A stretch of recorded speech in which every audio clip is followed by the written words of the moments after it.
I stood in the lavish living room of the home I built, the one I paid for, surrounded by my in-laws, their eyes gleaming with barely hidden triumph.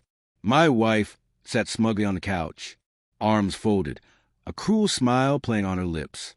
"You need to leave," her father announced, his voice thick with fake authority. "This house, the cars, the business, they're all in her name now. You have nothing left here." I let out a long breath, fingers brushing the edge of the envelope tucked in my pocket. This was the moment I had waited for. I met their eyes one after another.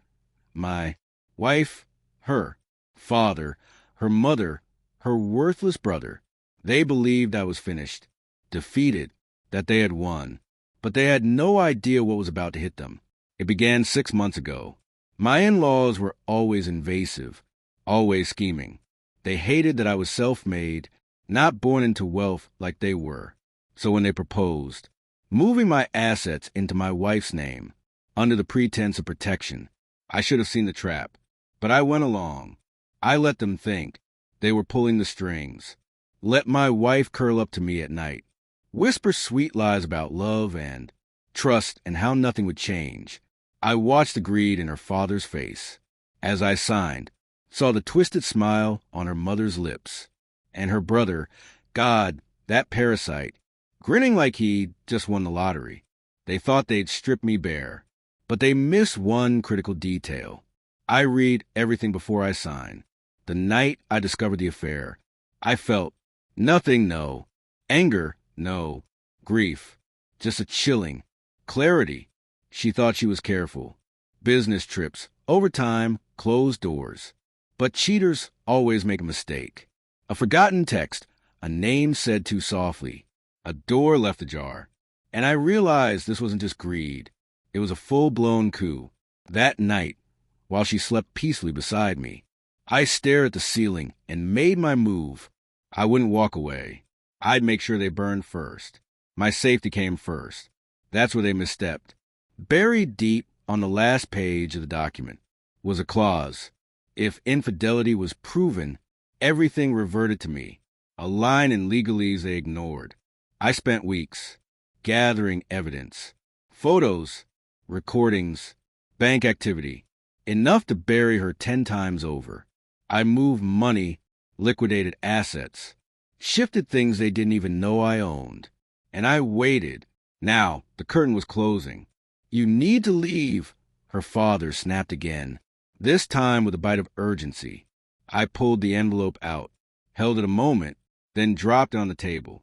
"What's this?" my wife scoffed. Snatching it up, she scanned the pages, her smirk fading into shock. "Surprised?" I asked, head tilting. "You shouldn't be. You were so eager to rob me blind. You never thought I'd see it coming." Her father snatched the documents, his face flushing with rage. "Infidelity clause," I said slowly, watching the words punch them. "Everything you just tried to steal? It's mine again." Silence. Heavy. Suffocating. "You bastard," her brother growled, lunging clumsily.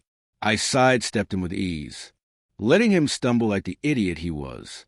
"You planned this," my wife whispered, eyes wide with betrayal. I leaned in, voice icy. "Of course I did." Her mother clung to her husband. "There's got to be a loophole, something." "There's not," I interrupted. "It's airtight. You'd know that if you'd actually read the fine print." Her father slammed the papers down. "This won't hold in court. We can afford better lawyers than you." I smiled coldly. "Maybe, but that's where part 2 comes in. The press, the coverage. By the time you fight back, your entire scheme, the theft, the lies, the affair, will be public record. Your precious image? Shattered. And then the final blow. You have 24 hours to vacate this house."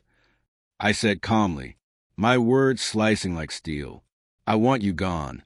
My wife opened her mouth, but nothing came. "I own everything now," I said. "The house, the cars, the accounts. You have nothing. You are nothing." She began to shake. Her father looked ready to burst. Her mother was pale, trembling. And her brother just sat there, slack-jawed, finally realizing the free ride was over. I turned and walked to the door, pausing only to deliver the last line. You tried to erase me. A breath. Now you get to watch me erase you. And I left, never looked back.